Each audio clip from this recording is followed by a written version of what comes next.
this masterclass that Sanja and I have decided to offer all of you. We really feel called to get you in the Conscious Leadership locker room, wherever you are in the world, because we realize not everybody can join us here in Toronto when we do our live events, and we want to give you the opportunity to practice this stuff.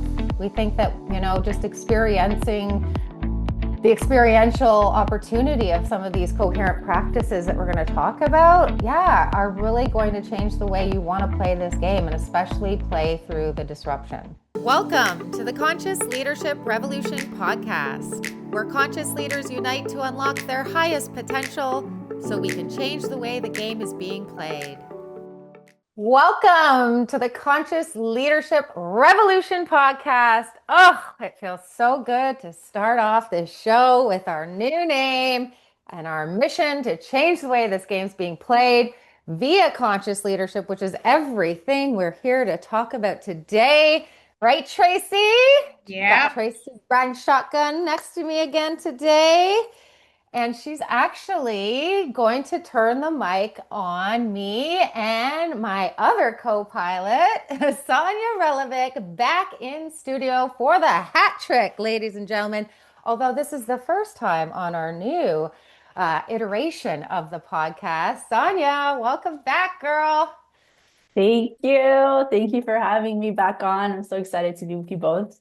So for those of you who have not yet tuned in to her last two riffs on the last version of this show, the Leadership Launchpad podcast, we're going to link those in the show notes. So please check those out. But Sanja is a longtime friend of ours here at the podcast. She is the founder and CEO of Vista Performance. And her and I have recently joined forces to collaborate on this conscious leadership mission. We just finished hosting our very first conscious leadership immersion event downtown Toronto, down on King Street, with our community of conscious leaders. And we are still so high flying from that event and from the resources that we were able to create on behalf of our community. So we had to get back on this new iteration of our podcast so we could start to bring some of those resources to our podcast audience, because we're all starting to really feel all those predictions over the last 6 months that we've been riffing on, right, ladies, in terms of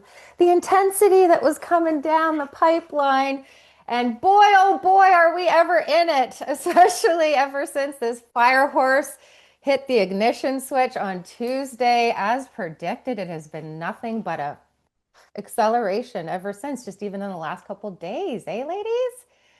How are you feeling, Trace? I got to go to you first because I know Yeah. you're at the office as we're having this conversation right now. Yeah. What are you experiencing since this Chinese New Year took hold on Tuesday?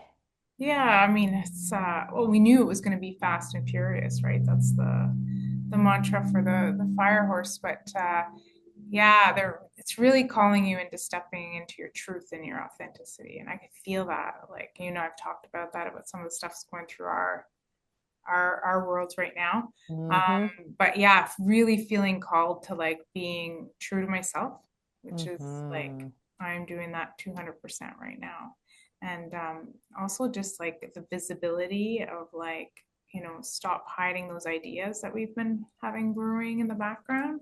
And I think this is Mm-hmm. like a perfect setup for what you ladies are going to chat about today. But it's like so on point, right? It's like it's all about all that curation that's been happening over the last year. It's about bringing it forth and sharing it with the world. And I think that's what we're going to talk about today.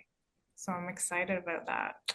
Woohoo! I know. I can't even say enough about why I'm beaming. Not because I'm a masochist. Please don't mistake the happiness on my face right now. I'm so engaged right now in terms of my inspiration, because everything that we have been concocting in the lab of our own conscious leadership locker rooms, right, is going to be able to show up in service to what humanity has been thrust into what seems like overnight for maybe people who haven't been consciously at their helms. But I think it's a very similar feeling to what I had as a thought leader at the start of the pandemic, when our people were thrust into that disruption. And Yeah, if you're not prepared and you don't have the resources to meet the demands of the pressure that we're all experiencing, like where does that leave our folks? We know where it leaves them. It leaves them stressed. It leaves them in high fear. It leaves them, therefore, disengaging, right?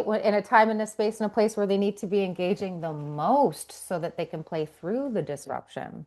So, Sanja, what are you feeling as somebody who also works in this space and is also in those leadership trenches? How's this intensity hitting your nervous system? And what are you experiencing on behalf of the leaders that you serve?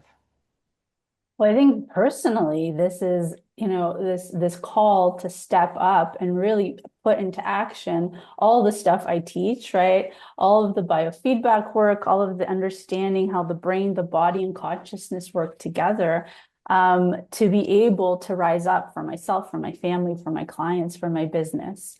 It's really expediting and sort of putting on this pressure cooker, if you will. That's how I'm feeling it, right? And it really is that opportunity, if we choose to look at it that way. But what I see so much of is, and which is completely normal as human beings, we're reacting so much to our external environment because there's so much Mhm. stimulation out there, right? There's so many demands on us, and they're changing by the day, right? What we Mhm. thought we needed to learn last week or last month to be able to be ready for the future changes, right? Changes drastically. Mhm. And so the communication or the wisdom from our own inner world, our connection to our own inner world is sort of diminishing. And I think that's where we really get into these situations where the fear and the uncertainty and the frustration and the overwhelm start to take over. And so I'm so happy that, there's people here having conversations like the ones that we're having to offer a little bit of an alternative, right? A little bit of a Mhm. light in terms of how differently perhaps we can navigate through these times. Yeah, I totally concur. I think the thing that's been most inspiring for me to notice over the last couple of weeks or last month is I see more thought leaders talking about consciousness than I've ever seen.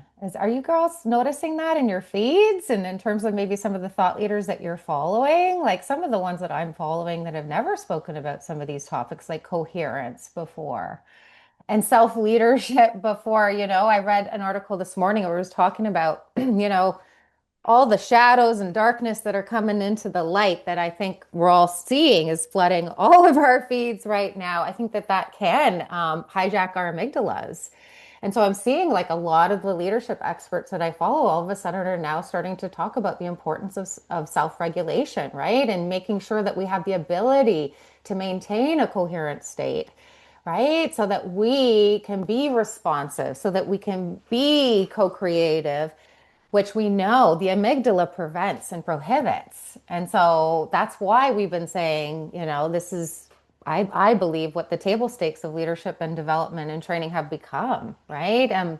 You and I, Tracy, were talking about this last week when we launched this new version of the podcast, but 75% of the leadership development in this world is still rated completely ineffective. We can't afford only 25% of our leaders' development being effective right now. We need to do better as an industry. And that is why Sanja and I are collaborating and really answering this call, right? In terms of just starting to really up the ante in terms of providing our leaders with the opportunity to experience some of these conscious leadership practices that we keep, riffing on every single week on this mic. Tracy and I talk about this all the time. Yeah, like I think probably in 2025, heart coherence and all of these types of things in and around meditation might have seemed like kind of outside the box for a leader's development. I kind of feel like everybody is seeing why we were saying that now, right? Because how hard is it going to be to downregulate when you see all of these trusted systems and structures starting to dismantle in front of our very eyes? So yeah, this is why we're going to hand Tracy the mic today, and she actually is going to help us riff on this masterclass that Sanja and I have decided to offer all of you. We really feel called to get you in the conscious leadership locker room wherever you are in the world, because we realize not everybody can join us here in Toronto when we do our live events. And we want to give you the opportunity to practice this stuff. We think that, just experiencing the experiential opportunity of some of these coherent practices that we're going to talk about, are really going to change the way you want to play this game and especially play through the disruption. So, Tracy, you want to turn the mic on Sanja and I? I will. I would love to put you in the hot seat. So, let's start from the top. So, why don't you ladies tell us what inspires you to go on this mission? I think, Susan, you and I talk about it quite a bit, but Sanja, you probably want to give your perspective on that. And I'm sure Susan can overlay on top of that. It's like, where is this coming from, and what's your mission, to help people understand where you're going with it and why this is so important to you ladies in terms of the impact you want to have on others. Yeah, I think what's unique about Susan's path and my path together is we both come from sort of having lived in a very low level of self-awareness, right? Not consciously at all. And that stress that we were carrying by living in this way started to affect us physically in our health. And so we had to both learn individually in our own lanes how to manage that stress, right? How to be more aware of our emotions, how that's affecting our body. But then, as you kind of go along and you start living in this way, you start to see the effects that has on other areas of your life, right? How you're leading, self-leading first, but also how you're leading others around you, how you're influencing. And so that just sort of becomes this natural way that you move through the world. And as you do, you see that this isn't something, unless you go through some kind of health situation, life-threatening health situation, where you're forced, right? Something really forces you to take a look at the body, the brain, consciousness. A lot of us don't learn this. Right? We don't learn. And so we live on, you guys say autopilot all the time. It's a great way to describe it, but you're living in these patterns of thinking and feeling and thinking and feeling that are just, that become your state of being, right? Your way of being. And so the way that we feel equates to the way that we think, right? So we can't think greater than we feel, right? So in this situation that we're in this sort of environment where from the outside we're bombarded with all of this news about change and uncertainty and what that means for us, it's very difficult to be able to access a different thought loop, right? It's very difficult to be able to access what we need when it comes to figuring out what's right for us, what's right for our team, what are actual options on the table. And so what inspired us to come together in this way is really to open the gates and to share what works for us, what works for our clients individually, but also as a collective, right? The opportunity that we had in Toronto to share this with this wonderful group of leaders on a Sunday afternoon, I think really brought to life the opportunity here, right? And how much of this is needed in the world, voices that are going to provide some solutions in terms of how we help navigate what's in front of us. So, one way that really helps me think about this is like, if you've ever looked into a cockpit of a large jet, right? There's I actually switches. have. I've sat in one. One of my clients one time, yeah. So, right, there's like switches and dials and knobs in every direction, right? And so our body is similar in this way, but no one ever told us to look in the cockpit. And if you did, you wouldn't know what button did what dial means what, the role of self-awareness, coherence training, consciousness training. This is so that okay, this vial, this knob, this lever, this is what that means. So when I see that this meter here is going into the red zone, all right, hold on, I got to push this button to turn it back down. But when you're living in this low level of self-awareness, it's like you can't see the lever, you don't know what it feels like to be in the red zone, you don't know what that button over there is, where do I push it, right? It's a totally alien sort of concept, right? And so what we do is like when we do this work after a few weeks, you start to notice, you just know when your nervous system is in the red zone, right? When you're triggered into fight or flight. And so we have modalities and tools that help us put it back, right? Pull us back into the moment so that we can self-regulate. And I think that's, the most powerful thing you can learn, right? It's emotional sovereignty, where you're not relying or you're not so reactive to all that's going on around you. You can build in that choice point and that discernment. Yeah, this is really where Sanja's work and my work kind of intersect, right? We did that show, Trace, on NLP and why I loved NLP so much. And I remember talking about on that show the power of state. When I was first got exposed to NLP, it was through Tony Robbins, because he was the OG in terms of high performance coaching, but he's also a master of NLP. And NLP talks about the power of state so much because it's basically all this coherence work that Sanja is preaching about in terms of how we on a moment to moment basis can actually change the quality of our internal experience so that it's actually in alignment with the quality of external experience we want to have. So it's in alignment with the impact that we're showing up in that pressure to actually make, right? And so I think however you slice the cake, coming at it via the mindset strategy architecture that I do with NLP, or through the heart math entry point that Sanja is a master in terms of the heart coherence, we know that there's no more valuable power tool in a leader's toolbox right now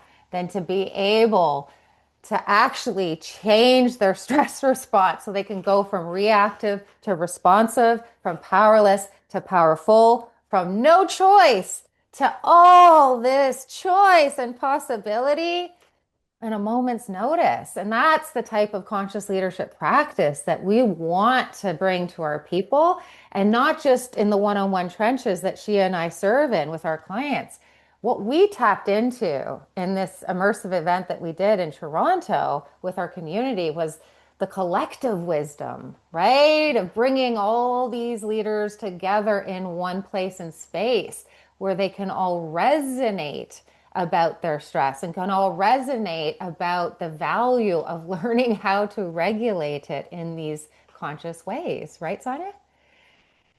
Yeah, absolutely. And, it's kind of when you see some of that, the outcomes, right? It just fills your heart with joy, right? And then that's what, to Tracy's question, inspires us to keep showing up and keep doing this because, it's an interesting story. So I had a client I was working with recently, and he's a founder of a startup, and he was just really, really, really in this sort of high stress moment in time. He had to pitch in front of institutional investors the following week. His family was from the Ukraine. He hadn't heard from a few of them in a few days. His primary investor was in Ukraine and just went silent. No contact. They don't know what happened to him. He's got a little baby at home. Wife is on maternity leave. He's got to think about making payroll. So a very, very high stress moment for him. And so we're talking, and then I say, okay, listen, are you open to trying something with me right now? And I take him through a coherence training practice. And we finish, and he goes, hold on. And he starts like scribbling on his notepad for like 3 to 5 minutes. And he looks up and he's like, I just had an idea, like a solution for a problem that I've been grappling with for like the last 4 weeks. And so this is the power of what happens when we make the time, right? I call these s'mores, small moments of recovery. So he took his s'more, and the outcome was that he had more clarity, right? And it's not magic. What's actually happening is something called cortical facilitation. So Susan mentioned about us when we're in the amygdala, right? That our ability to think clearly and show up the way we want diminishes, right? It decreases. But when we're in cortical facilitation mode, the prefrontal cortex comes back online. And that's where all the high level thinking happens. That's where the creativity happens, right? That part of the brain is responsible for helping us think logically, helping us find solutions, again, from a higher level of mind than when we're in the sort of negative thought feeling loop. And so, those are just like those moments of like, oh, you know, there's a different way around this. I Yeah. love that.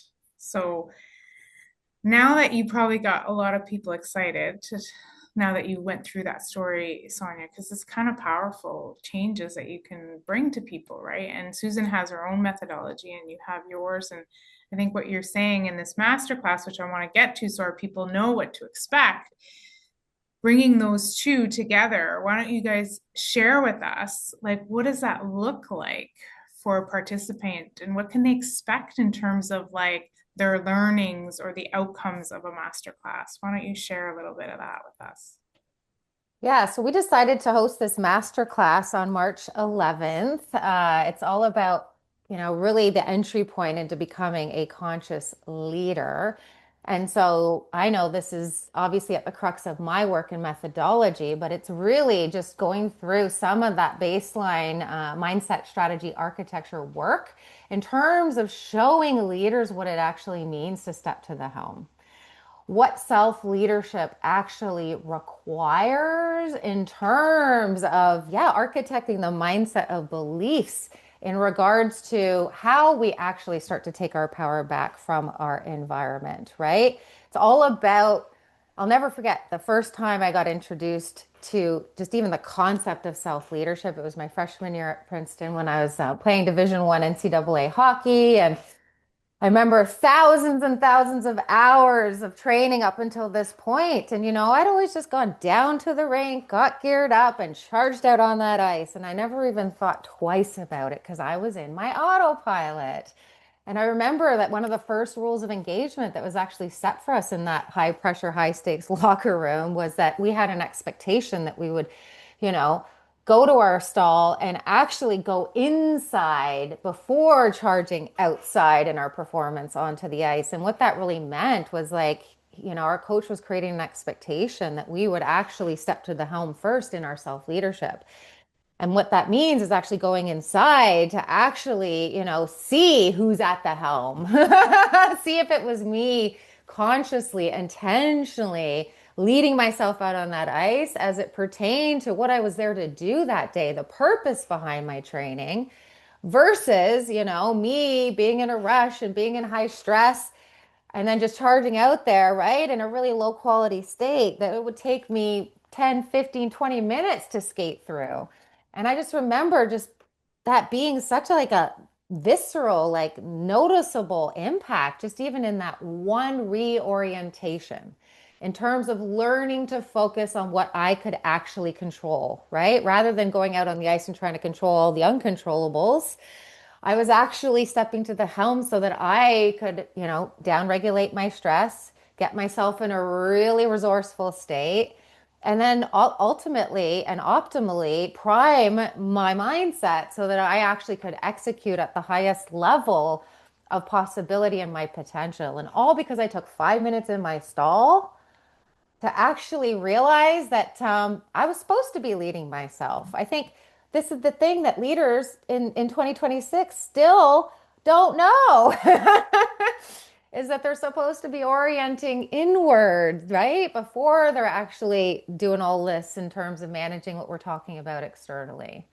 So I think the first part of becoming a conscious leader is actually understanding the high performance mindset that is required and is backed by neuroscience in terms of how we actually then can step into our flow and play our biggest impact game, right? No matter what pressure is in that room, no matter what stakes are involved. That founder, he obviously had to make payroll. I know what that feels like as a founder. That's real stuff, folks. You're providing for people's families and like their well-being. And it's like a huge level of responsibility that leaders carry. But what leaders don't necessarily know, because we don't go to leadership school when we become founders for the most part, is we don't know that that responsibility is supposed to start here. We don't know that we're supposed to step into self-responsibility so that we can then be powerfully responsible. And that's, I think, correct me if I'm wrong, ladies, the entry point into all of this conscious leadership arena. So then Sanja is going to get into, yeah, what actually goes on in there, right? In terms of all of this coherence practice that she's been referring to. And in my world, we call that state management. But do you want to talk a little bit about that next, Sanja? Yeah, so I mean, I'll tell you what we're not going to do in that masterclass in relation to that is we're not teaching coping strategies, right? These are not sort of band-aid coping strategies to get us through the times that we're in. What we're doing is neurological retraining, right? We're setting up your operating system, which I refer to the nervous system as. So our operating system, we're anchoring it in this level of resilience that's absolutely sort of, like I like to use the words, we're becoming greater than our environment, meaning we're no longer as reactive to our environment as we are if we're not practicing nervous system resilience, right? Resource step. Yeah. So what we're going to do is really provide you with that and tangible tools, right? Tangible resources that you're going to be able to walk away. So that 75-minute masterclass is not sort of an opportunity for us to talk at our people. It's an opportunity for them to experience what we've been talking about here today, to start to feel a visceral shift in their state, to know how to access that state once we close that Zoom call, right? And to start to continue to cultivate that shift internally and start to see what that does for them in terms of how they show up, right? How they show up in their, after they go for dinner, after our Zoom call, how they show up the next day in their work environment, right? So it's very, very much hands-on applied, sort of that we have that we really want to sort of get across to people, and again, the community wisdom that we felt in that room, we're going to bring that in as well. So it's going to be interactive, and we're going to have an opportunity to talk to other conscious leaders that are experiencing different levels of the same thing we most likely are, right? And to be able to learn together, because actually us humans, we co-regulate best when we're together. And when we're in that safe zone, when oxytocin, the hormone of psychological safety, is flowing through our body, we actually are able to access those parts of our brain that allow us to be more innovative, more creative, to let us iterate and just express ourselves in this sort of more optimal way, right? And so what a lot of people start to feel and see is that it feels good, sure, it feels good to be together and to be with like-minded folks, but also what I get from it is I get this access to, this ability to think more clearly. And so we're really, really excited to bring that to everyone online after having this in-person experience. Because I think it's, a lot of times you go to master classes, you learn something, and it's like, the value add is only in the moment. Whereas what we really want to give people is something that's going to last them after we sign off. That was definitely the number one feedback we got after the event. Because yeah, leaders are lonely at the top. That's a real thing. People ask me all the time, is that real? Yes, it's real. Leaders, especially when they're under pressure, they tend to isolate, right? And so what we know is that, the isolation only causes more stress. And so we're trying to make sure that just even in that communal experience, we're resourcing our leaders up. That fortifies the spirit of a leader to be surrounded by teammates who are going through similar experiences. It helps them understand that they're not alone. Right. And I just think for me as a team sport athlete, it's always more fun to train alongside teammates. Right, Trace? I love it. So good. Now I'm excited. Where do we sign up? The date, all that good stuff. So I think you guys said March 11th. Yeah, March You have 11th a time. at 7 p.m. Nice. Eastern Time. And we will definitely have all the information listed down here in the show notes.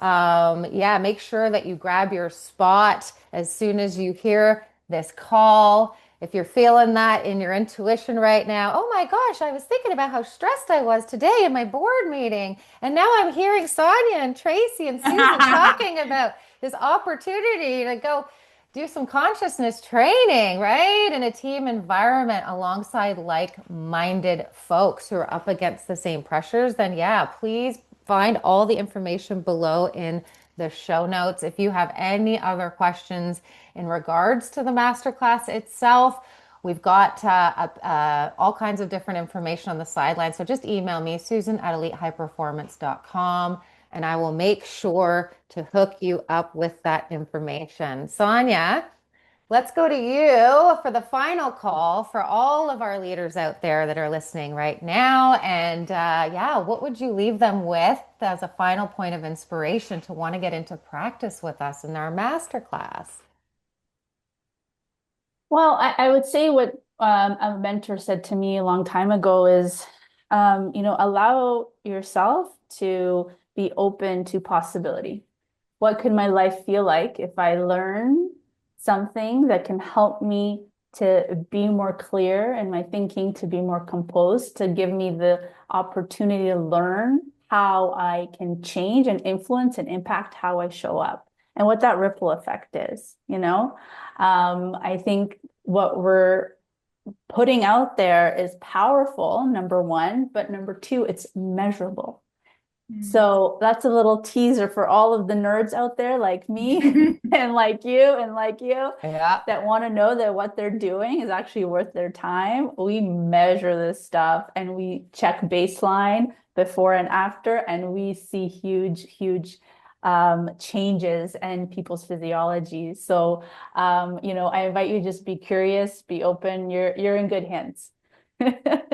Yeah, I think that's why we decided to do a master class is that we know once we whet the appetite with this stuff, it's yeah, the inspiration is in the experience itself. It's so tangible, right? To see that shift and to see those resources open up. I mean, to be able to access these levels of creativity for the purposes of innovation and adaptation right now, this is what all the experts out there are saying humans need to be doubling down on, whether you're a leader or not right about now. In the spirit of resilience and fortifying your sustainability in this professional world, right? This is what I think we're going to be tasked with more than anything else as a resource as humanity, is that we are going to have to learn how to come back home to the helm so that we can reawaken our creative capacities because we are the conscious creators after all, right? That is the very purpose, I believe, to being a human being is that we all came here to create and express and think outside the box. And so, yeah, I think pressure can be a privilege when it's leveraged in the right way. And when we have the right practices as conscious leaders in our toolbox, that pressure is what gets us into our flow, our creative flow.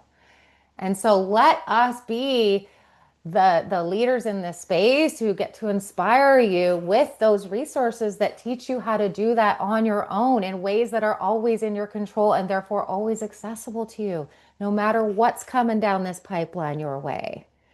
I think that's the final call, right? Is like for us to be able to offer this masterclass gives you an opportunity to, yeah, accrue some real-time proof and evidence in terms of how powerful you actually are, despite what everything in your feed is trying to convince you of right about now. Let us awaken that power within March 11th and come hang out with us and connect with us. At the very least, I just want to be in community with my conscious leaders. There's nothing I want more at this juncture of my impact game than to be in locker rooms with conscious leaders having conscious conversations like these. Tracy, I know you're going to be at the masterclass, right? I should be, yes. Yes. I Yeah. was a little worried about the week before, but yes, I will be there. Looking But what's forward your to it. final call for our conscious leaders out there listening? Now that we're on this new platform, we're seeing all of this that we talked about at the start of our show. What would you like to leave our folks with today? Yeah, I think just kind of like give yourself permission to try this. I think we kind of get stuck in our own ways. And actually, I was having a conversation with somebody this morning, and they were like very everywhere Frantic? and Yeah. stressed and Yeah. whatever. And I was like, not trusting, in scarcity a bit about changes and so forth. And I said, do you meditate? She goes, God, no, I should, eh? I'm like, oh my gosh, yes, you should. We all should do that. Like just these little things that, I think you guys will take us much deeper, but it has to start somewhere. And this is a great call that we're having to our people to kind of sit with us and try this, right? And it's just like Sanja said, it just opens up some possibilities of, having different ways of coping with, stress and things that we're facing every day. I think things are getting very, very fast, and there's a lot of pressure out there, and we need to be in a good space to be able to handle this. And we're going to need tools. And, I know Sanja said they're not coping mechanisms, but they are tools to help you get out of that space to do that, right? And so you ladies are offering this, for free. And I think it's just a call to help our people, especially those that, follow us and are on the same journey, are very curious about conscious leadership. I encourage you and try to inspire you to come and try it out. And of course, you take what resonates and you leave what doesn't, right? But it's a great opportunity. If you're here and you're listening, it's because there's something there. Amen. Mm-hmm. Answer that call. You heard it, folks. We are offering this toolbox of adaptive strategies absolutely free, 75 minutes on March 11th at 7 p.m. Eastern. Please don't hesitate to reach out again if you have any questions whatsoever. We'd love to see you in that locker room. For all other requests in and around Sanja's mission, please head on over to heartvistaperformance.com. And for all other inquiries in and around our conscious leadership coaching and locker rooms and programming, head on over to elitehighperformance.com as well. Thank you so much for tuning in and following along on our new latest evolution, our revolutionary conscious leadership podcast. We are more committed than we've ever been to changing the way this game is being played. And we kind of feel like now is our greatest opportunity for that adaptation in the leadership development world. And we can hardly wait to prove our business case on March 11th. We hope we'll see you all there. Thank you, everybody, for tuning in, and we'll see you all next week.